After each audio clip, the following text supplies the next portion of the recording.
हम होंगे कामयाब, हम होंगे कामयाब एक दिन। ओ मन में है विश्वास, पूरा है विश्वास, हम होंगे कामयाब एक दिन। Yes people, everyone back. जल्दी से बताओ, क्या आप सब वापस आ गए हैं? लेके बैठे हैं नलायक। खाना तो नहीं ना इतना, 15 मिनट दिए तुमको पूरे के पूरे, 15 मिनट दिए पूरे के पूरे, खा के आते। चलो sir, let's start with audit reports वाला चैप्टर। बड़ा ही प्यारा चैप्टर है, इसको फटाफट फटाफट निपटाएंगे।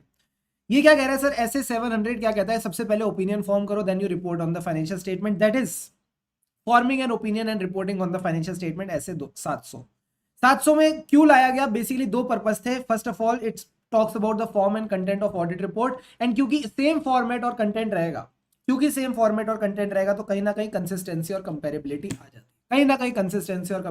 आ जाती है, तो ये बात हो गई। सर ओपिनियन फॉर्म करने के लिए क्या करना पड़ता है? सबसे पहले तो कंक्लूड करना पड़ता है। कंक्लूड में तीन चीजें आती है सर। क्या क्या आपको सफिशिएंट एंड एप्रोप्रिएट एविडेंस मिला? दूसरा, जो अनकरेक्टेड मिसस्टेटमेंट्स हैं, जितनी भी अनकरेक्टेड मिसस्टेटमेंट्स है, कहीं वो मटेरियल तो नहीं। एंड तीसरी चीज आप इवेल्युएशंस करते हो। सर किसकी? Regarding the qualitative aspects of the entities accounting practices. जो एंटिटी की अकाउंटिंग प्रैक्टिसेस है उसकी क्वालिटेटिव एस्पेक्ट्स को आप इवेल्युएट करके चलते हो। जब आपने कंक्लूड कर लिया सर क्या कि हमको रीजनेबल एश्योरेंस मिल गई किस चीज को लेके, that the financial statement as a whole are free from material misstatement whether due to fraud और एरर, तो फिर आप अपना ओपिनियन दे दोगे। तो सर कंक्लूजन में तीन चीजें याद रखना: सफिशिएंट एंड एप्रोप्रिएट एविडेंस मिला कि नहीं, दूसरा जो अनकरेक्टेड मिसस्टेटमेंट्स है वो मटेरियल नहीं होनी चाहिए, एंड तीसरा आप इवेल्युएशन करते हो regarding the qualitative aspect. Sir qualitative aspect में क्या आता है? मैनेजमेंट की जजमेंट। कह रहे मैनेजमेंट कई सारी जजमेंट करता है इन मेकिंग द फाइनेंशियल स्टेटमेंट। दूसरा इन्होंने कहा जो क्वालिटेटिव एस्पेक्ट्स होते हैं उसको आप ऐसे 260 के हिसाब से डिस्कस करते हो विद टीसीडब्ल्यूजी। एंड तीसरा इन्होंने कहा कि क्वालिटेटिव एस्पेक्ट्स को कंसीडर करते वक्त हम इन दोनों पॉइंट्स को मिला लेंगे। यानी qualitative aspects of accounting practices को कंसीडर करते वक्त हम देखेंगे कहीं मैनेजमेंट की जजमेंट में बायसनेस तो नहीं। And auditor can conclude that the lack of neutrality मतलब मैनेजमेंट बायस्ड है, मैनेजमेंट जो है वो न्यूट्रल नहीं है, together with the uncorrected misstatement causes the financial statement to be materially misstated. तो सर ये वाली जो लाइनें है ना, ये आपको करेक्ट इनकरेक्ट में मिल सकती है। तो याद रखना, lack of neutrality plus uncorrected misstatement, can be an indicator of material misstatement. तो इस बात को सारे ध्यान में रखना। Sir indicator of lack of neutrality क्या क्या है? सबसे पहली बात, हमने मैनेजमेंट को दो करेक्शन दी, एक करेक्शन नहीं करी, दूसरी कर दी। सर कौन सी वाली कर दी? जिससे उसकी अर्निंग्स बढ़ रही थी, और जिस करेक्शन से अर्निंग कम हो रही थी वो करेक्शन नहीं करी, तो उसने सिलेक्टिव करेक्शन करी ऑफ द मिसस्टेटमेंट। दूसरा, जब कोई बंदा सिलेक्टिव करता है तो वो आदमी बायस्ड है, जो बंदा सिलेक्टिव काम कर रहा है वो बायस्ड है, यानी management's bias in making the accounting estimate. बस ये दो बातें आपने ध्यान रखनी है। What are the indicators of lack of neutrality? Management making selective correction, बोलो मेरे साथ, मैनेजमेंट मेकिंग सिलेक्टिव करेक्शन। दूसरा, मैनेजमेंट की biasness in making the accounting estimate. SA 540 भी इसकी बात करता है। SA 540 also addresses the possible management bias in making the accounting estimate. तो आपने बोलना है that indicators of a possible management bias, इसका मतलब ये नहीं है कि मिसस्टेटमेंट है, however they can affect the auditor's evaluation whether the financial statement as a whole are free from material misstatement। तो मेरे दोस्त यही बातें आपने बस एक बार रीड करके चलनी है, that's all that you need to do. तो इफ वी रिवाइज अगेन तो हमने सबसे पहले क्या सीखा कि ओपिनियन फॉर्म करने के लिए कंक्लूड करना जरूरी है। कंक्लूड किस चीज को करना है? That the financial statement as a whole are free from material misstatements. इसके रिगार्डिंग हम रीजनेबल अश्योरेंस लेते हैं। सर रीजनेबल अश्योरेंस क्यों लेते हैं? एक छोटा सा रिवीजन और करते हैं। रीजनेबल अश्योरेंस क्यों लेते हैं? Because of inherent limitations of auditing. जो हमारी इनहेरेंट लिमिटेशंस ऑफ ऑडिटिंग है इसकी वजह से करते हैं। इनहेरेंट लिमिटेशंस क्या है? पहली लिमिटेशन उनकी वजह से। सर उनकी वजह से का क्या मतलब है? Nature of financial reporting. जो फाइनेंशियल रिपोर्टिंग की नेचर है उसमें कहीं ना कहीं judgement of the management involve है, मैनेजमेंट की जो जजमेंट है वो इन्वॉल्व है। दूसरा पॉइंट क्या है sir? Nature of the audit procedures. जो हमारे ऑडिट प्रोसीजर्स है उनकी नेचर की वजह से। इसमें 4 पॉइंट क्या आते थे? पहला पॉइंट आपका ये आता था कि एज एन ऑडिटर हम मैनेजमेंट पे डिपेंडेंट है, तो management may not provide us with the complete information. Sir वो हमको कंप्लीट इंफॉर्मेशन क्यों नहीं दे रहा? क्योंकि मैनेजमेंट फ्रॉड है, क्योंकि मैनेजमेंट फ्रॉड है। एंड मैनेजमेंट का फ्रॉड है सोची समझी चाल, सोची समझी चाल यानी sophisticated and carefully organize schemes. And तीसरा पॉइंट क्या है? फ्रॉड पकड़ लो। क्यों नहीं पकड़ पाएंगे? क्योंकि audit is not an investigation, audit is not an investigation. ये 2 पॉइंट हो गए सर। तीसरा पॉइंट क्या था? Timeliness and balance between benefit and cost. Timeliness of reporting and balance maintain करना है between the benefit and cost. And इसमें याद रखना होता है that the components of DTC, DTC मतलब difficulty time and cost, difficulty time and cost is not a reasonable basis to omit an audit procedure for which no alternative is available. यानी अगर किसी audit procedure का कोई alternative available नहीं है तो आप उसको ओमिट नहीं कर सकते ये बोल के कि आपको काफी ज्यादा डिफिकल्टी हो रही है, काफी ज्यादा टाइम लग रहा है, काफी ज्यादा कॉस्ट लग रही है। नहीं, आपको वो ऑडिट प्रोसीजर करना पड़ेगा। And fourth point was other matters. Sir ये अदर मैटर्स में क्या थे? 4 पॉइंट्स आते थे। क्या क्या? फ्रॉड किसके साथ? मैंने कहा रिलेटेड पार्टी। इसका मतलब क्या है? Non compliance with laws and regulation. And fourth point क्या था? फोर्थ पॉइंट है जो कंपनी नॉन कंप्लायंस करेगी इतनी भारी पेनल्टी लगेगी कि उसका गोइंग कंसर्न भी अफेक्ट हो जाएगा, गोइंग कंसर्न भी अफेक्ट हो जाएगा। तो मटेरियल अनसर्टेनिटी के रिगार्डिंग भी आपकी इनहेरेंट लिमिटेशंस का इंपैक्ट ज्यादा होता है। तो आई होप ये सारे पॉइंट्स आपको याद आ रहे हैं। नहीं भी याद आ रहे तो वैसे भी आपने कल इनको पढ़ना है, कल आपने इनको रिवाइज करना है, तो आप इनको आराम से रिवाइज कर ही लोगे।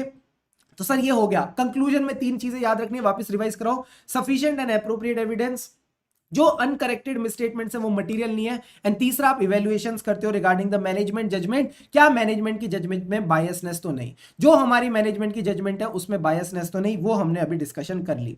सर स्पेसिफिक इवैल्यूएशंस में क्या करना है? स्पेसिफिक इवैल्यूएशंस में कुछ नहीं है। Accounting policy, accounting estimate, disclosure. Accounting policy, accounting estimate और डिस्क्लोजर, इन्हीं 3 चीजों की हम बात करेंगे। सर अकाउंटिंग पॉलिसी क्या होनी चाहिए? प्रॉपर्ली डिस्क्लोज्ड होनी चाहिए।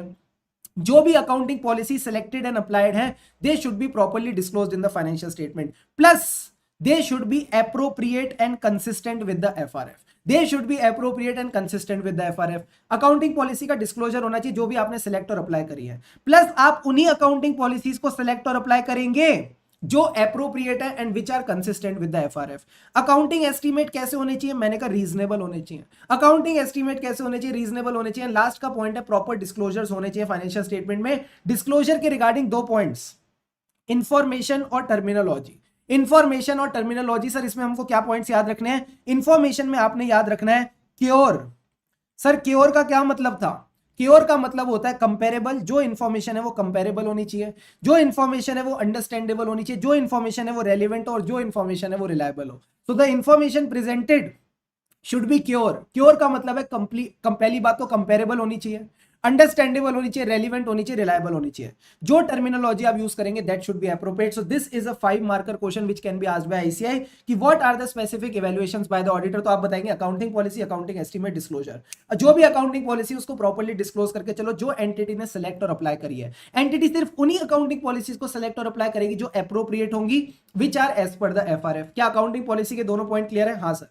फिर आता है सर अकाउंटिंग एस्टीमेट। जो भी अकाउंटिंग एस्टीमेट है दे शुड बी रीजनेबल, जो भी अकाउंटिंग एस्टीमेट है they should be reasonable and the disclosure should be proper. Disclosure में क्या होता है sir? Information presented and terminology. Information presented and terminology, जो इंफॉर्मेशन प्रेजेंट कर रहे हो वो डिस्क्लोज ही तो कर रहे हो। टर्मिनोलॉजी भी एकदम एप्रोप्रिएट होनी चाहिए। Information should be cure, comparable, understandable, rhyming, comparable, understandable, relevant and reliable, comparable, understandable, relevant and reliable. ये 5 नंबर का सवाल स्पेसिफिक इवैल्यूएशंस का आ सकता है। जल्दी से बताओ क्या स्पेसिफिक इवैल्यूएशन क्लियर है? फटाफट बताओ हाँ या ना।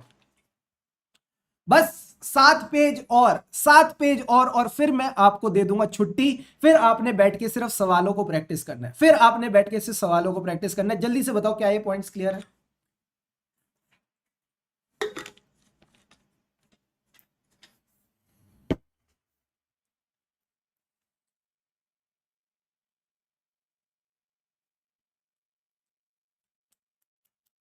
Done sir, all good? Yes sir. Plus अगर financial statement as per fair presentation framework है, अगर ये फेयर प्रेजेंटेशन फ्रेमवर्क है तो ये एडिशनल पॉइंट्स भी आप आंसर में लिखोगे। सर क्या आप देखोगे? Overall presentation structure and content of the financial statement, and अगर उनमें नोट्स भी हैं तो वो भी क्या फेयर प्रेजेंटेशन अचीव करें। इस पॉइंट को भी मत भूलना। अब सर आपका ओपिनियन क्या होगा? इट डिपेंड्स क्या आपको मटेरियल मिसस्टेटमेंट मिली? अगर नहीं मिली, अगर मटेरियल मिसस्टेटमेंट नहीं मिली तो अनमॉडिफाइड ओपिनियन, अगर मटेरियल मिसस्टेटमेंट मिली तो मॉडिफाइड ओपिनियन। बस इतनी सी बात आपने ध्यान में रखनी है। Now comes the next point, what are the elements of audit report. सबसे पहले तो टाइटल इंडिपेंडेंट ऑडिटर रिपोर्ट, फिर आप एड्रेस करते हो to the members of the company, then comes the auditor's opinion. Sir auditor का ओपिनियन पहले बताएगा एंटिटी कौन सी है। हमने रिलायंस लिमिटेड के फाइनेंशियल स्टेटमेंट ऑडिट करे, identify the entity whose financial statement have been audited, फिर बताओ कि हाँ हमने इनके फाइनेंशियल स्टेटमेंट ऑडिट करे, फिर बताओ फाइनेंशियल स्टेटमेंट में आता क्या क्या है, फिर आप बताओ फाइनेंशियल स्टेटमेंट में आता क्या क्या, यानी title of each financial statement, notes को मत भूल जाना, नोट्स को मत भूल जाना, एंड लास्ट में आप बताओगे date and period covered by the financial statement, date and period covered by the financial statement. तो बस यही 5 बातें आपने याद रखनी है। एंटिटी, फिर आप बोलो फाइनेंशियल स्टेटमेंट का ऑडिट हुआ है, फिर बताओ फाइनेंशियल स्टेटमेंट में क्या क्या आता है, फिर आप नोट्स को मत भूल जाना, एंड लास्ट में आप बताओगे date and period to be covered by financial statement. This is all about the auditor's opinion. अब आप बताओ किस बेसिस पे आपने अपना ओपिनियन दिया, तो सीना ठोक के बोलना, सीना ठोक के बोलना कि हमने स्टैंडर्ड्स ऑन ऑडिटिंग के हिसाब से काम किया। फिर स्टैंडर्ड्स ऑन ऑडिटिंग में आप बताओ कि आपकी क्या रिस्पॉन्सिबिलिटी होती है। Sir section of the audit report which describes the auditors responsibility under the standards on auditing. क्या ये बात समझ आई? हाँ सर। फिर बोलना सिर्फ स्टैंडर्ड्स नहीं, हम तो एथिकल भी हैं, सिर्फ स्टैंडर्ड्स नहीं हम तो एथिकल भी हैं, यानी the auditor is independent of the entity plus he has complied with the ethical requirement. इसका भी आप स्टेटमेंट दोगे। एंड लास्ट पॉइंट, हमको सफिशिएंट एंड एप्रोप्रिएट एविडेंस मिल गया, हमको सफिशिएंट एंड एप्रोप्रिएट एविडेंस मिल गया। ये 4 बातें आपने बोलने की ऑडिट हुआ एज पर द एसेज। फिर आप क्या बोलोगे कि एसेज में आपकी क्या रिस्पॉन्सिबिलिटी थी, वो भी आप एक सेक्शन में बताते हो। फिर आप बोलते हो कि हम इंडिपेंडेंट भी थे, ऐसे 200 ने बोला था overall objectives of independent auditor, तो हम इंडिपेंडेंट भी हैं। एंड लास्ट में आप बोलोगे कि आपको सफिशिएंट एंड एप्रोप्रिएट एविडेंस मिल गया। तो ये क्या है सर? ये है उदय, क्या नाम है उनका? उदय नारंग, यही नाम है ना?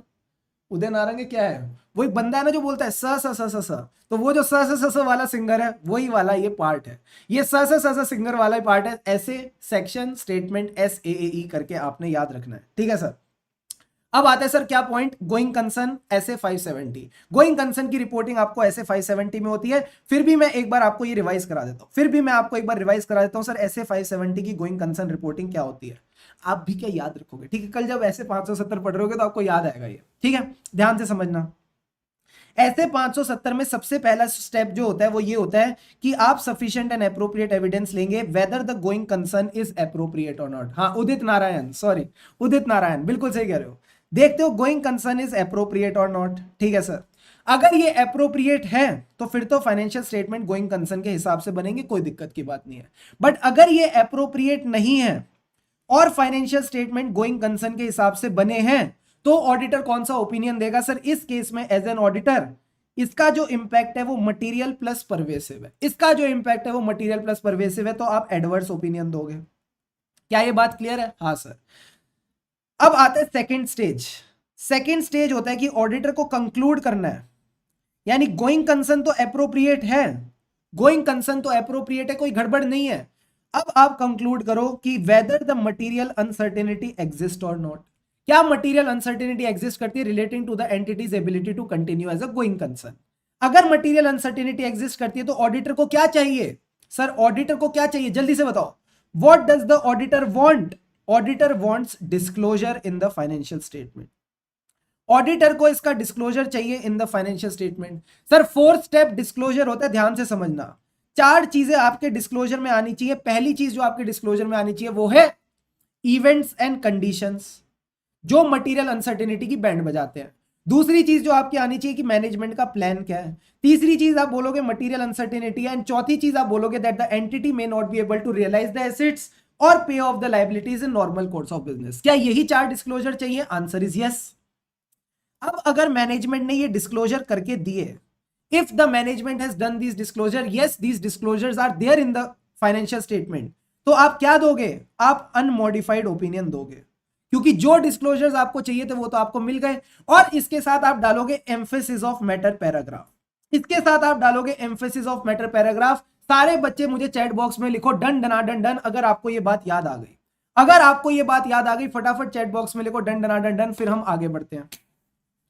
जल्दी से बताओ, जल्दी से बताओ, आ जाओ जी आ जाओ, फटाफट लिखो चैट बॉक्स में डन डना डन डन, फिर हम आगे बढ़े। इस डिस्क्लोजर को एम्फेसाइज करने के लिए, जो मैनेजमेंट ने डिस्क्लोजर दिया उसको एम्फेसाइज करने के लिए हम एम्फेसिस ऑफ मैटर पैराग्राफ डालेंगे। पीटी ने बोला डन डना डन डन, और देखते हैं कितने समझदार बच्चे आए हैं आज हमारे साथ, और देखते हैं कितने समझदार बच्चे आए हैं। अनुष्का ने बोला डन डना डन डन, वेरी गुड। और बताओ, और बताओ, और बताओ, और बताओ। अंकिता ने भी बोला डन डना डन डन, अमन ने भी बोला डन डना डन डन। और बताओ कितने समझदार बच्चे आए हैं, कितने समझदार बच्चे आए हैं जरा बताना। और इतनी क्वालिटी वाले बच्चे कैसे आ गए आज लाइव स्ट्रीम में? और बताओ। आशुतोष ने तो फायर भी लगा दी, कहता डन डना डन डन। जितने बच्चों ने बोला डन डना डन डन, अभी अभी अपने कान पकड़ो। जिसने बोला डन डना डन डन और अपने कान पकड़ो और भगवान से माफी मांगो उन दिनों के लिए जो तुमने दिन वेस्ट करे। अभी भगवान से माफी मांगो कान पकड़ के कि उन दिनों के लिए जो दिन तुमने वेस्ट करे और ऐसे 570 नहीं पड़ा।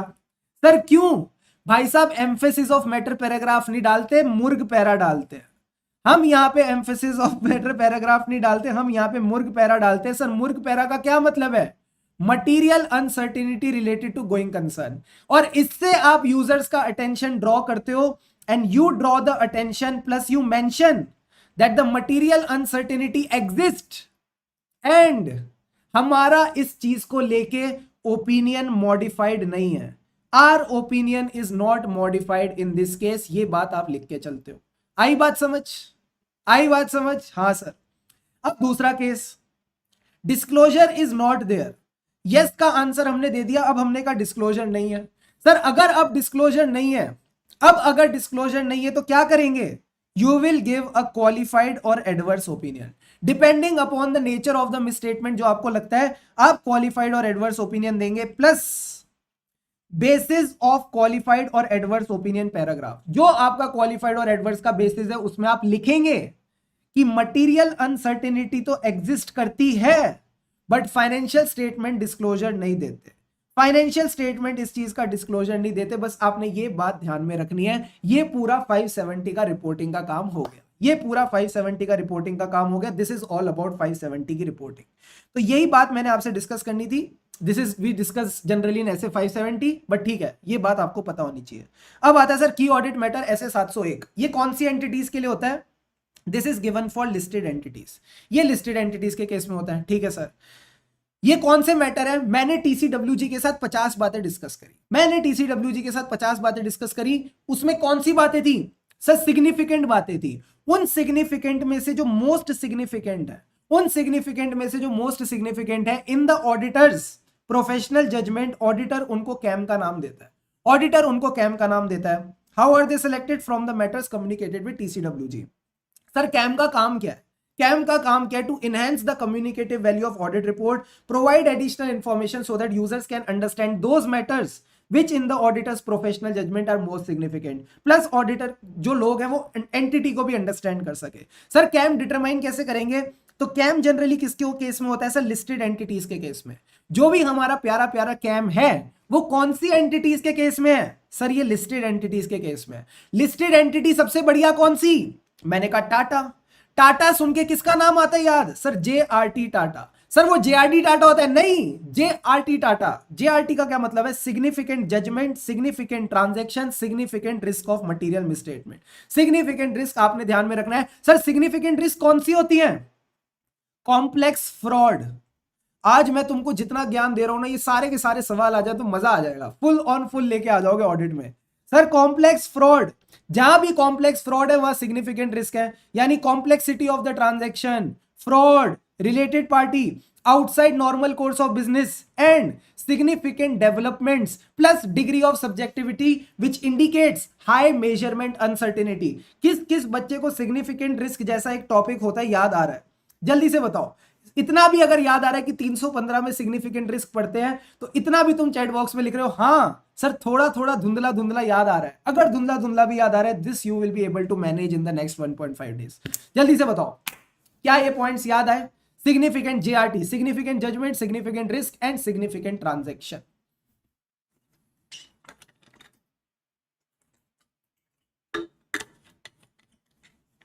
कम ऑन। बोलो गुरु, क्या ये बातें याद आ रही हैं? नहीं आ रही? ओ माय गॉड, क्या किया जाए ऐसे बच्चों का? क्या किया जाए मेरे दोस्त? पढ़ते लिखते नहीं हो क्या ऑडिट? पढ़ा लिखा नहीं क्या ऑडिट मेरे दोस्त? कोई बात नहीं, अभी भी बहुत टाइम है, अभी भी बहुत टाइम है। आज हम जितनी कवरेज कर रहे हैं 25 नंबर तो आपके उसी में से आ जाएंगे। बस 15 नंबर की कवरेज और करनी है, बस 15 नंबर की कवरेज और करनी है, पास हो जाओगे। तो घबराने वाली बात थोड़ी है, चिल करो। बट ठीक है, कोई बात नहीं, फाइनल में अच्छे से पढ़ना, फाइनल में अच्छे से पढ़ना।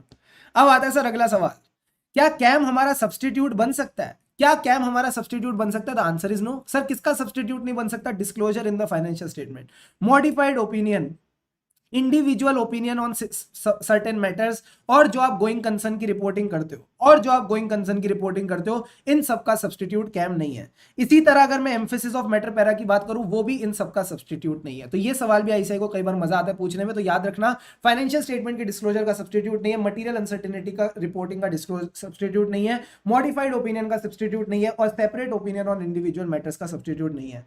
सर कैम अगर नहीं मिला तो क्या कम्युनिकेट करें? बस इतना कम्युनिकेट कर दो कि हमको कैम नहीं मिला, इतना कम्युनिकेट कर दो कि कैम नहीं मिला, यानी except for the basis of qualified और adverse opinion para there is no KAM to be communicated in our report. ठीक है, अब सर एक बात बताओ, आपने बताया था कि ऑडिटर को अपनी रिस्पॉन्सिबिलिटी डिस्क्लोज करनी है, तो कहां डिस्क्लोज करें? या तो आप with in the main body of audit report, या एज अ अनेक्जर और अपेंडिक्स दे दो, या आप रेफरेंस दे दो टू द वेबसाइट जहां पे ऑडिटर की रिस्पॉन्सिबिलिटी के बारे में लिखा होता है। एमसीक्यू आ सकता है, ध्यान में रखना। क्या सर ऑडिटर को साइन करना पड़ेगा? करना पड़ेगा, अपना मेंबरशिप नंबर भी दिखना पड़ेगा, फर्म का रजिस्ट्रेशन नंबर भी लिखना पड़ेगा, और यूडिन भी डालना पड़ेगा, यूडिन भी डालना पड़ेगा। इतनी सी बात। क्या प्लेस ऑफ सिग्नेचर आएगा? लोकेशन डालनी पड़ेगी, डेट ऑफ ऑडिट रिपोर्ट आएगी। Sir date of audit report क्या होनी चाहिए? Not earlier than the date जब ऑडिटर को सफिशिएंट एंड एप्रोप्रिएट एविडेंस मिल गया। जब तक ऑडिटर को सफिशिएंट एंड एप्रोप्रिएट एविडेंस नहीं मिलता, ऑडिटर ऑडिट रिपोर्ट नहीं बनाएगा। प्लस फाइनेंशियल स्टेटमेंट भी पहले प्रिपेयर हो जाने चाहिए, और मैनेजमेंट से आप रिटर्न रिप्रेजेंटेशन लेंगे कि उन्होंने अपनी रिस्पॉन्सिबिलिटी फुलफिल करी। सर रिटर्न रिप्रेजेंटेशन 580 वाली, रिटर्न रिप्रेजेंटेशन 580 वाली आप मैनेजमेंट से ले लेना कि उन्होंने रिस्पॉन्सिबिलिटी पूरी कर दी। तो जब तक ये तीन चीजें नहीं हो जाती, सर क्या फाइनेंशियल स्टेटमेंट बन जाते, मैनेजमेंट अपनी रिस्पॉन्सिबिलिटी एक्सेप्ट कर लेता, और हमने सफिशिएंट एंड एप्रोप्रिएट एविडेंस ले लिया होता। इन तीनों केसेस के पूरे होने तक आप ऑडिट रिपोर्ट साइन नहीं करेंगे। जैसे ये तीनों होंगे पूरे, उसके बाद ही आप ऑडिट रिपोर्ट को डेट करेंगे। सर क्या हमें अपना ओपिनियन मॉडिफाई भी करना पड़ेगा? यस, आपको अपना ओपिनियन मॉडिफाई करना पड़ेगा। इसके लिए मैं आपको सिंपल सी बात बता देता हूं, SA 705 modification to the auditor's opinion in the independent auditor's report. ये क्या कहता है? अगर आपको कोई भी मटेरियल मिसस्टेटमेंट मिली तो आपको अपना ओपिनियन मॉडिफाई करना पड़ेगा। सर मॉडिफिकेशन का क्या मतलब है? डाकू ओपिनियन। डाकू का क्या मतलब है? Disclaimer, adverse, qualified. इनमें से कोई एक चुनना पड़ेगा, इनमें से कोई एक चुनना पड़ेगा। ठीक है सर, तो अगर जो हमारी मटेरियल मिसस्टेटमेंट है उसका इंपैक्ट परवेसिव नहीं है, अगर उसका इंपैक्ट परवेसिव नहीं है, तो सर कौन सा ओपिनियन देंगे? जल्दी से बताओ। अगर हमारी जो मटेरियल मिसस्टेटमेंट है उसका इंपैक्ट परवेसिव नहीं है, फर्क नहीं पड़ता सफिशिएंट एंड एप्रोप्रिएट एविडेंस मिला है कि नहीं, हमको इससे तो फर्क पड़ता ही नहीं, हमको इससे तो फर्क पड़ता ही नहीं। जल्दी से बताओ कौन सा ओपिनियन देंगे? फर्क हमको नहीं पड़ता। अगर मटेरियल मिसस्टेटमेंट है और इसका इंपैक्ट परवेसिव नहीं है, कौन सा ओपिनियन आएगा? सर क्वालिफाइड ओपिनियन आएगा। बिल्कुल सही जवाब, बिल्कुल सही जवाब। इस केस में हम क्वालिफाइड ओपिनियन देंगे। अब मान लो मटेरियल मिसस्टेटमेंट है और इसका इंपैक्ट जो है वो परवेसिव है। अब इसका इंपैक्ट परवेसिव है, प्लस हमको इसके regarding sufficient and appropriate evidence मिल चुका है, हमको इसके regarding sufficient and appropriate evidence मिल चुका है, तो एडवर्स ओपिनियन। अब इसका इंपैक्ट परवेसिव है, इसका इंपैक्ट परवेसिव है और एविडेंस भी नहीं मिला। तो मैंने कहा जब आपको फाइनेंशियल स्टेटमेंट्स का एविडेंस ही नहीं मिल रहा, जब आपको फाइनेंशियल स्टेटमेंट के ऊपर एविडेंस ही नहीं मिल रहा, तो आप ओपिनियन भी मत देना। तो फिर आप ओपिनियन भी मत देना। सर ओपिनियन ना देने को क्या बोलते हैं? ओपिनियन ना देने को क्या बोलते हैं? ओपिनियन ना देने को बोलते हैं डिस्क्लेमर ऑफ ओपिनियन। ओपिनियन ना देने को बोलते हैं डिस्क्लेमर ऑफ ओपिनियन। तो फिर उस केस में आप डिस्क्लेमर ऑफ ओपिनियन देते हो। क्या ऐसे 705 समझ आया? हाँ सर ऐसे 705 समझ आया, इसमें और कुछ ज्यादा नहीं है। परवेसिव का क्या मतलब है? It is affecting multiple assertion. ये जो इंपैक्ट है ये multiple assertion, multiple account balance और ट्रांजेक्शन को अफेक्ट करता है। It is not confined to a single element, account और item. Even if it is confined, अगर ये सिंगल अकाउंट बैलेंस, क्लास और ट्रांजेक्शन को अफेक्ट फर्क इंपैक्ट डालता है, it has a substantial portion of financial statement, it has a substantial portion of the financial statement। और अगर मैं डिस्क्लोजर की बात करूं, अकाउंट बैलेंस और क्लास ऑफ ट्रांजैक्शन को तो छोड़ दो, अगर मैं आपसे डिस्क्लोजर की बात करूं, that disclosure is fundamental to the users understanding of financial statement. तो तीन चीजें आपने ध्यान में रखनी है। अगर मैं सिंगल अकाउंट बैलेंस और क्लास ऑफ ट्रांजैक्शन की बात करता हूं, so this misstatement is affecting multiple account balance and multiple class of transaction. अगर ये मल्टीपल को अफेक्ट नहीं कर रहा, सिंगल को अफेक्ट कर रहा है, that has a substantial portion. अगर मैं डिस्क्लोजर की बात करता हूं, that disclosure is fundamental to the users understanding of financial statement. Sir अगर मैनेजमेंट आप पे लिमिटेशन इंपोज करता है, यानी सफिशिएंट एंड एप्रोप्रिएट एविडेंस नहीं लेने दे रहा, तो as an auditor what will you do? अगर इसका impact is resulting in a qualified और डिस्क्लेमर ओपिनियन, आपको लग रहा है इसकी वजह से क्वालिफाइड और डिस्क्लेमर होने वाला है, तो आप मैनेजमेंट से रिक्वेस्ट करो, प्लीज मैनेजमेंट, मेरे प्यारे मैनेजमेंट, मेरे क्यूटी मैनेजमेंट, इस लिमिटेशन को हटाओ। अगर मैनेजमेंट नहीं मानता तो किसके पास जाएंगे? सर मैनेजमेंट का पापा जी यानी टीसीडब्ल्यू जी। जो मैनेजमेंट का पापा जी यानी टीसीडब्ल्यू जी, उसके पास जाएंगे, डिटरमाइन करेंगे वेदर आप इज पॉसिबल। आपका मतलब है ऑल्टरनेट ऑडिट प्रोसीजर। जब जब जब जब मैनेजमेंट हमको एविडेंस नहीं देगा, हम ऑल्टरनेट ऑडिट प्रोसीजर करते हैं। ये ऑडिट का विधान है, ये ऑडिट का विधान है, ना तो आप ना मैं इसको तोड़ नहीं सकते।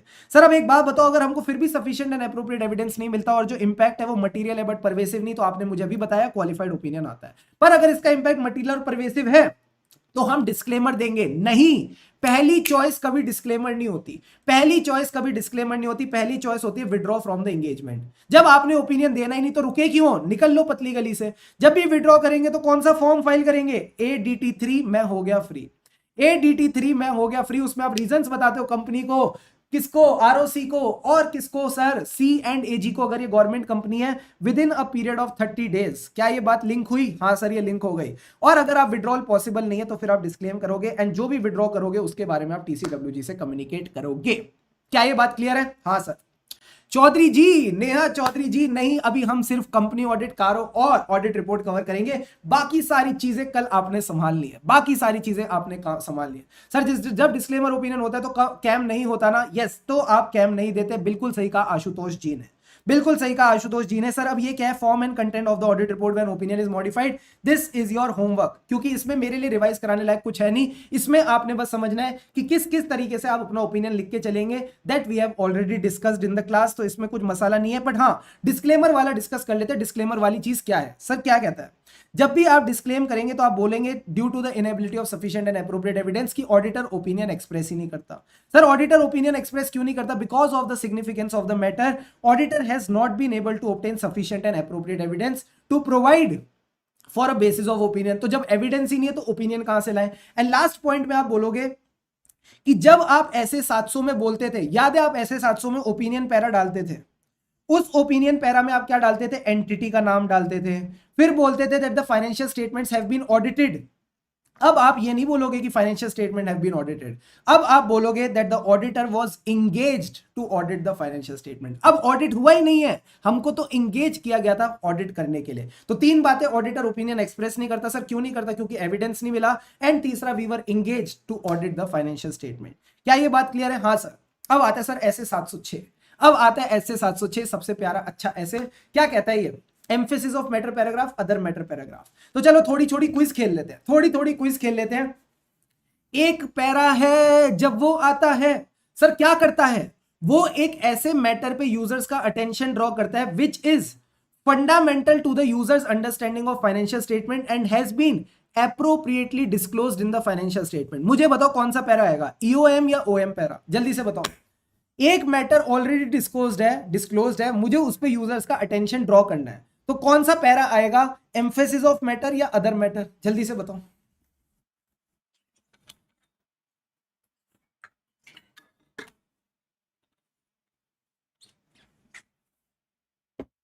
Very good, very very good. Kriti Agarwal ji ने बिल्कुल सही बताया sir, emphasis of matter paragraph आएगा। एम्फेसिस ऑफ मैटर पैराग्राफ आएगा तो इसका क्या मतलब है?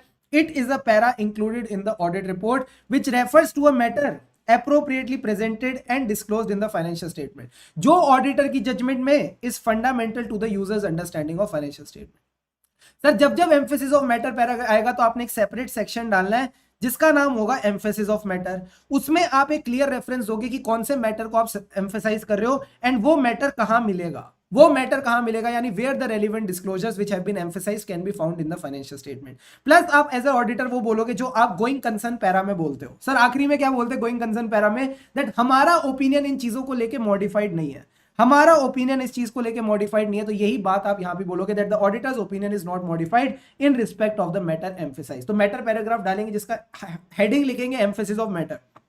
फिर आप क्या करोगे, क्लियर रेफरेंस दोगे टू द मैटर, प्लस बताओगे कि वो रेलिवेंट डिस्क्लोजर कहां मिलेंगे, एंड लास्ट में बोलोगे हमारा ओपिनियन मॉडिफाइड नहीं है। सर 4 एग्जांपल देके बताओ, 4 एग्जांपल देके बताओ एम्फेसिस ऑफ मैटर पैराग्राफ में क्या क्या आता है। तो मैंने आपको बताया था 2 बाद वाली बातें, 2 पहले वाली बातें, 2 बाद वाली बातें, 2 पहले वाली बातें। सर बाद वाली बातें क्या है, outcome of a litigation, outcome of a litigation और regulatory action, plus significant subsequent event, significant subsequent event between the date of financial statement and audit report. तो ये तो बाद वाली बातें हो गई। पहली वाली बातें बताओ, early application, early application of a accounting standard which have a material effect on the financial statement. And last point क्या है सर, कैटेस्ट्रॉफ हो गया। कैटेस्ट्रॉफ का क्या मतलब है, भूकंप, बाढ़ आ गई, फ्लड आ गया, जिससे एंटिटी के ऊपर सिग्निफिकेंट इफेक्ट आया, विच हैज हैड और continues to have a significant effect on the entity. Sir बाद में क्या होगा, लिटिगेशन का आउटकम आएगा, बाद में क्या होगा, सब्सिक्वेंट इवेंट होगा। पहले क्या हुआ, पहले हुआ हमारा early application of accounting standard. और सारे बच्चे करो ततड़ ततड़ ततड़ ततड़ ततड़ ततड़ किया करो, जब भी कुछ चीजें याद ना आ रही हो तो उससे दिमाग दौड़ने लगता है, उससे दिमाग दौड़ने लगता है, और कान खींच लिया करो जब आपको लगे आपका माइंड ठीक से काम नहीं कर रहा। लास्ट पॉइंट है major catastrophe which has had and continues to have a significant effect on the entity's financial position. जल्दी से मेरे को थम्स अप दो और बताओ क्या एम्फेसिस ऑफ मैटर पैराग्राफ की बातें क्लियर है। Again it is not a substitute for modified opinion, disclosure in the financial statement, separate opinion and going concern की रिपोर्टिंग। जल्दी से बताओ, is emphasis of matter paragraph clear? 5 minute में फटाफट next को खत्म कर दिया। जल्दी से बताओ।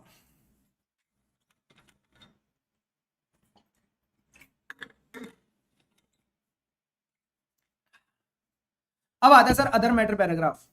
अदर मैटर पैराग्राफ किसकी बात करता है, matters other than, matters other than which have been presented and disclosed in the financial statement. तो जब आप matters other than presented and disclose की बात करोगे तो अदर मैटर डालोगे, plus it is fundamental to the users understanding of financial statement, no fundamental understanding of audit, auditor की responsibility और ऑडिटर की रिपोर्ट। तो जब जब आपको ऑडिटर को अपनी रिस्पॉन्सिबिलिटी समझानी है, ऑडिट समझाना है, ऑडिट रिपोर्ट समझाना है, तो आप अदर मैटर पैराग्राफ डालते हो। सर ये अदर मैटर पैराग्राफ कब कब आएगा, when it is not prohibited by law regulation, and अगर 701 अप्लाई होता है तो ये मैटर कैम नहीं है। अगर 701 अप्लाई होता है तो ये मैटर कैम नहीं है। जब भी आप ईओएम और ओएम पैरा डालोगे तो टीसीडब्ल्यूजी को बताना पड़ेगा। सर ये बात कहां लिखी है, 706 में तो लिखी ही है, और 260 में भी लिखी हुई है, 260 में भी लिखी हुई है, expected form and content of the audit report. जब भी आपको लग रहा है चेंज होगा in the expected form and content, तो भी आपको टीसीडब्ल्यूजी को बताना पड़ता है। मुझे जितना याद है 710 एंड आईसीआई ने मई में पूछा था, मुझे जितना याद है ऐसे 710 आईसीआई ने मई में पूछा था। फटाफट बताओ मुझे चैट बॉक्स में, क्या 710 मई में आया था? अगर मई में आया था तो फिर मैं सेल्फ रिवीजन के लिए दे रहा हूं, अगर मई में आया था तो फिर मैं सेल्फ रिवीजन के लिए दे रहा हूं, then I am giving for self revision. अगर नहीं आया तो फिर करेंगे। जल्दी से बताओ, जिस जिस बच्चे को मई के बारे में पता है वो बताए मुझे। मेरे को जितना याद है पूछा था, मेरे पास आओ मेरे दोस्तों पार्टी करो, टैडा टैडा। बोलो बेटा जल्दी बताओ क्या करें। कैसे कैसे किया था 710? आया था नहीं आया था, आया था नहीं आया था, जल्दी से बताओ। हम्म, आया था नहीं आया था, फटाफट बताओ। अगर सेल्फ रिवीजन में दे रहे हो तो नहीं आया था, झूठे नालायक बच्चे, कहां से आए हो तुम, कहां से आए हो तुम, बताओ भाई। यार ऐसे शरारत शरारत मत करो यार, प्लीज शरारत मत करो, 10 बज गए यार, मेरे को सोना भी है, कल मेरी सुबह क्लास भी है। प्लीज मेरे पे थोड़ा सा रहम करो ना। बताओ, तुम अगर नहीं बताओगे ना तो मैं चेक कर लूंगा, ठीक है? तुम अगर मुझे नहीं बताओगे तो चेक करें, आओ तुमको चेक करके दिखाएं। BOS बड़ी खतरनाक वेबसाइट पे लेके जा रहा हूं तुमको, और अगर निकला ना तो फिर देखना एक एक बच्चे की बैंड बजेगी। कहाँ गया सर, कहाँ गया सजेस्टेड आंसर्स?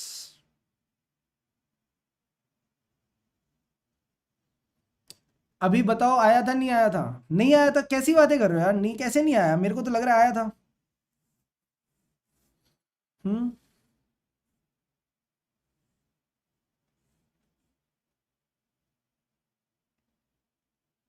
ओ नहीं आया, चलो ठीक है फिर कर लेते हैं, फिर कर लेते हैं, कोई दिक्कत की बात नहीं। अगर 710 नहीं आया तो फिर कर लेते हैं सर। 710 क्या कहते हैं, बड़ा सिंपल है। इसमें आपने बस 3 से 4 बातों पे फोकस करना है सर। क्या? सबसे पहले तो आपके ऑडिट प्रोसीजर्स क्या होते हैं। सबसे पहले ऑडिट प्रोसीजर क्या होता है, कोई बात नहीं कोई बात नहीं कोई बात नहीं, ठीक है ठीक है ठीक है, आ जाओ आ जाओ आ जाओ, ब्रेक मिल गया तुमको, टाइम पास वाला ब्रेक मिल गया, फटाफट आ जाओ 710 पे, इसको भी खत्म करते हैं।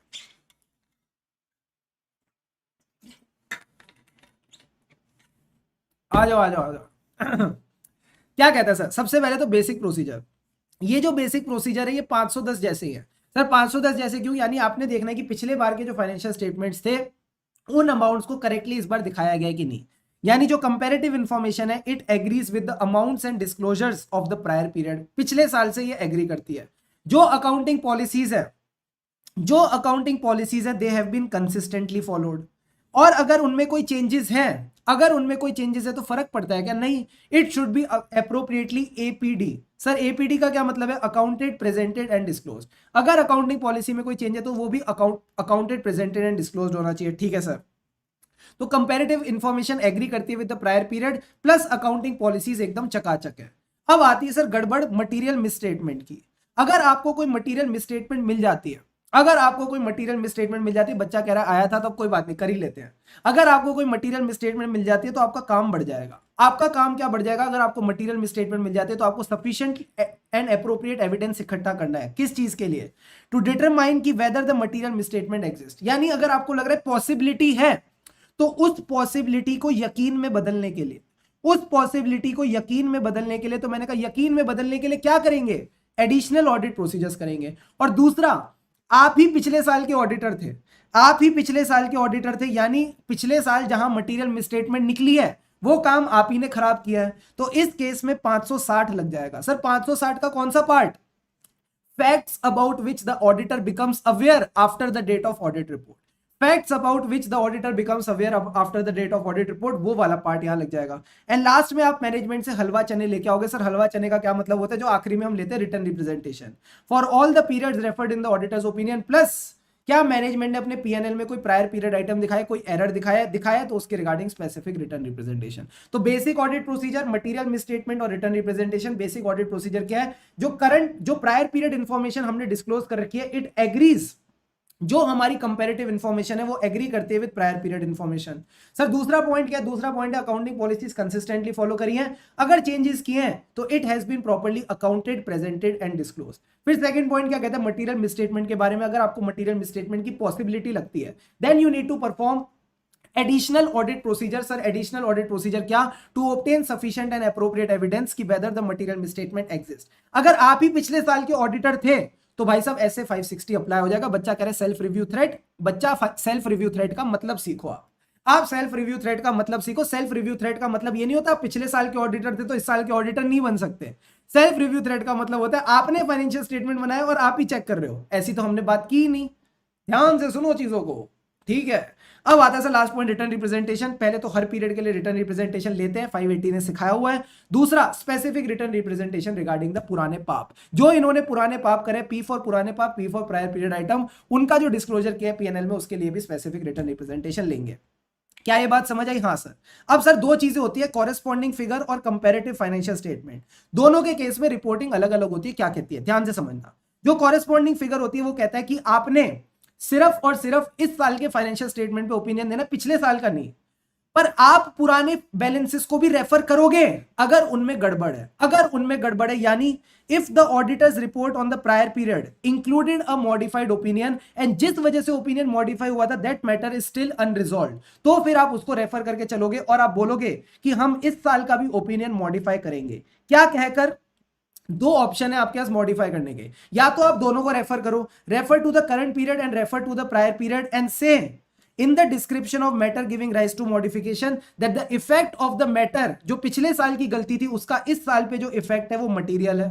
दूसरा आप कह सकते हो कि इफेक्ट तो मटेरियल नहीं है, बट जब आप गलत चीज को सही से कंपेयर करते हो, जब आप गलत चीज को सही से कंपेयर करते हो तो भी आप अपना ओपिनियन मॉडिफाई कर सकते हो। So in other case explain that the auditor's opinion is modified because of the effect और possible effect of the unresolved matter on the comparability of current year figure with the corresponding figure. So दो बहाने हो सकते हैं. पहला बहाना ये हो सकता है कि पुराने वाले का इस साल पे जो इफेक्ट है वो मटेरियल है. दूसरा ये हो सकता है कि उनका दोनों का कोई रिलेशन नहीं है, बट कंपेरेबिलिटी की वजह से आपको लगता है कि आपको अपना ओपिनियन मॉडिफाई करना चाहिए.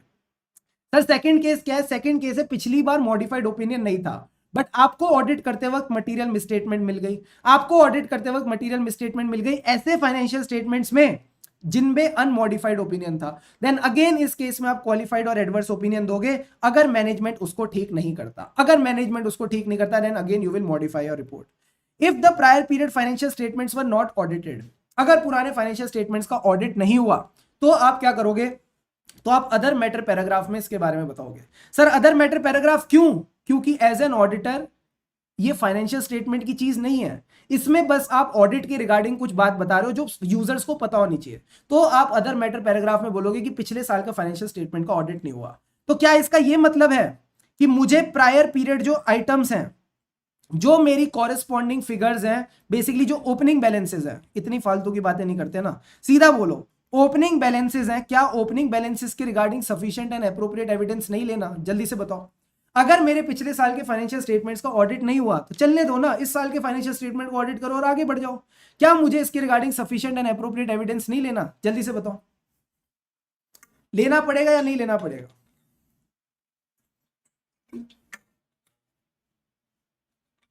बोलो बोलो, लेना पड़ेगा नहीं लेना पड़ेगा?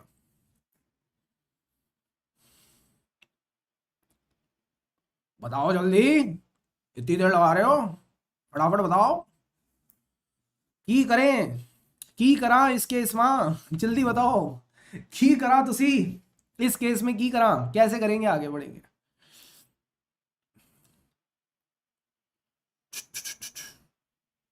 इफ अनऑडिटेड तो लेना होगा. अच्छा अच्छा, तुम मुझे बेवकूफ समझते हो? क्या बोल दिया तुमने? ये अगर ऑडिट हुआ तो नहीं लेते? अगर ऑडिट होता तो नहीं लेते? कह रहे लेना पड़ेगा. शायद शायद बोलोगे तुम चार्टर्ड अकाउंटेंट बनने वाले हो. भाई साहब कोई भी केस हो, कोई भी केस हो, 510 कहता है लेना पड़ेगा. वेरी गुड पायल, तुम ही अकेली समझदार लग रही हो मुझे यहाँ. 510 कहता है लेना पड़ेगा भाई, चाहे ऑडिट हुआ हो या ना हुआ हो. तुमने तो 510 की धज्जियां उड़ा दी. तुमने तो 510 की धज्जियां उड़ा दी. क्या कह रहे हो? शायद. कॉन्फिडेंस रखो भाई, पेपर देने जा रहे हो तुम ऑडिट का. क्या कर रहे हो मेरे दोस्त? तो क्या कह रहा है? If the prior period financial statements were not audited then still, इसके बारे में आप ओम पैरा में तो बताओगे, but it does not relieve the auditor the responsibility to obtain sufficient and appropriate audit evidence. क्या ये बात समझ आई? हाँ सर. कंपैरेटिव फाइनेंशियल स्टेटमेंट में क्या होता है? आपको हर पीरियड को रेफर करना होता है. बट एक बात बताओ, जो पुराना वाला फाइनेंशियल स्टेटमेंट था उसमें आपको गड़बड़ मिल गई. जो पुराना वाला फाइनेंशियल स्टेटमेंट था उसमें आपको गड़बड़ मिल गई, और जो पुराना वाला ऑडिटर है उसने क्या किया सर? उसने उसके बारे में कुछ नहीं किया था. उसने उसके बारे में कुछ भी नहीं किया. कंपैरेटिव के बारे में इन्होंने दे नहीं रखा क्या? कंपैरेटिव के बारे में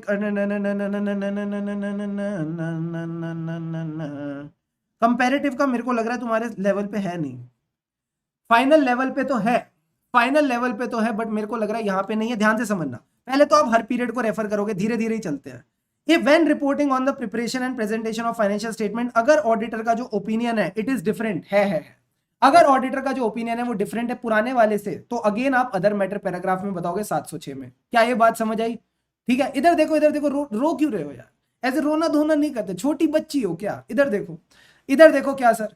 the essential audit reporting differences between the two approaches. Sir दोनों के बीच में डिफरेंस क्या है? कॉरेस्पॉन्डिंग फिगर में आप सिर्फ करंट ईयर की बात करते हो, कंपैरेटिव फाइनेंशियल स्टेटमेंट में आप दोनों ईयर की बात करते हो. ठीक है. अब अगर जो पुराने फाइनेंशियल स्टेटमेंट है उनका ऑडिटर कोई और था, तो अगेन आप अदर मैटर पैराग्राफ में बताओगे कि पुराने फाइनेंशियल स्टेटमेंट का ऑडिटर कोई और था. फिर बताओ उसने क्या ओपिनियन दिया और कब दिया. यानी date of the report and type of opinion. And अगर आपको लगता है कि मटेरियल मिसस्टेटमेंट है जो पुराने ऑडिटर ने जिस पे रिपोर्ट नहीं किया है, देन अगेन आप मैनेजमेंट और टीसीडब्ल्यूजी को बोलोगे और अगर पुराने वाले फाइनेंशियल स्टेटमेंट अमेंड हो जाते हैं और उस पर नई ऑडिट रिपोर्ट आ जाती है तो फिर आपको उस पर मेहनत करने की जरूरत नहीं, आप करंट पीरियड पे ही रिपोर्टिंग करके आगे बढ़ेंगे। जब भी पुराने फाइनेंशियल स्टेटमेंट्स का ऑडिट नहीं होता तो आप अदर मैटर पैराग्राफ में बताते हैं, बट क्या हमको सफिशिएंट एंड एप्रोप्रिएट एविडेंस लेना पड़ेगा ओपनिंग बैलेंसेस के लिए? द आंसर इज यस, आपको ओपनिंग बैलेंसेस के लिए सफिशिएंट एंड एप्रोप्रिएट एविडेंस लेना पड़ेगा। Sir true and fair view का भी एक पॉइंट याद रखना, ऐसे 700 कहता है कि क्या financial statement true and fair view देते हैं, ये आपने बताना पड़ता है। ट्रू एंड फेयर व्यू में आप क्या क्या चीजें कंसीडर करते हैं? जो एसेट्स है वो अंडर वैल्यूड और ओवर वैल्यूड नहीं है, यानी करेक्टली वैल्यूड है, प्लस हमारा कोई भी मटेरियल एसेट ओमिटेड नहीं है। अगर किसी एसेट पे चार्ज है तो वो हमने डिस्क्लोज कर रखा है। 3 बातें ध्यान रखना, no asset is under valued, over valued, कोई भी एसेट ओमिटेड नहीं है, प्लस कोई भी मटेरियल एसेट ओमिटेड नहीं है, और अगर चार्ज है तो हमने डिस्क्लोज कर दिया। इसी तरह कोई भी मटेरियल लायबिलिटी ओमिटेड नहीं है, कोई भी मटेरियल लायबिलिटी ओमिटेड नहीं है। तो एसेट के 3 पॉइंट, लायबिलिटी का 1 पॉइंट। फिर आप बोलोगे पीएनएल और बैलेंस शीट ने सारे मैटर डिस्क्लोज कर रखे हैं, accounting policies have been consistently followed, accounting policies have been consistently followed. तो ये भी सवाल कई बार आ जाता है कि ट्रू एंड फेयर व्यू में ऑडिटर क्या क्या चेक करेगा? तो 5 चीजें चेक करेगा। एसेट के केस में 3 चीजें, nothing is over valued, nothing is over valued, whichever is disclosed it has been correctly valued. ठीक है, तो आपने वैल्यू वाली बात करनी है। प्लस हमने कुछ भी ओमिट नहीं किया, no material asset has been omitted, और अगर किसी पे चार्ज था वो चार्ज भी हमने डिस्क्लोज कर दिया। लायबिलिटी के केस में आपने क्या बोला? No material liability has been omitted. Balance sheet and PNL जो है वो सारे मैटर डिस्क्लोज करते हैं, अकाउंटिंग पॉलिसीज कंसिस्टेंटली फॉलो करी। लास्ट का पॉइंट याद रख लेना अगर मन हो तो, जो भी नॉन रिकरिंग अनयूजुअल ट्रांजेक्शन है उनको हमने सेपरेटली डिस्क्लोज किया, उनको भी हमने सेपरेटली डिस्क्लोज किया। That's all for this. ये एक क्वेश्चन है, इसमें इन्होंने क्या कर रखा होता है? ट्रू एंड फेयर व्यू नहीं दिया होता। सर क्यों? क्योंकि इन्हीं लोगों ने क्या किया है? Auditor observe that these transactions were not recorded. क्योंकि ये ट्रांजेक्शंस रिकॉर्डेड नहीं थी तो ये financial statements true and fair view नहीं देते। बस इतनी सी बात आपने इसमें समझनी है, इसमें और कुछ मसाला नहीं है। अभी हमको क्या करना है? अभी तो पार्टी शुरू हुई है, तो बस इसी तरह मन लगा के खुशी खुशी पढ़ते रहो, क्योंकि खुशी से पढ़ेंगे तभी आगे बढ़ेंगे। अभी तक अगर वीडियो को लाइक नहीं किया तो ये बदमाशी चलेगी नहीं ना, ऊपर वाला सब देख रहा है। ठीक है, ऊपर वाला सब देख रहा है, तो सोच समझ के करना ये game. Do like the video and subscribe the channel for more such amazing videos. Wishing you the best.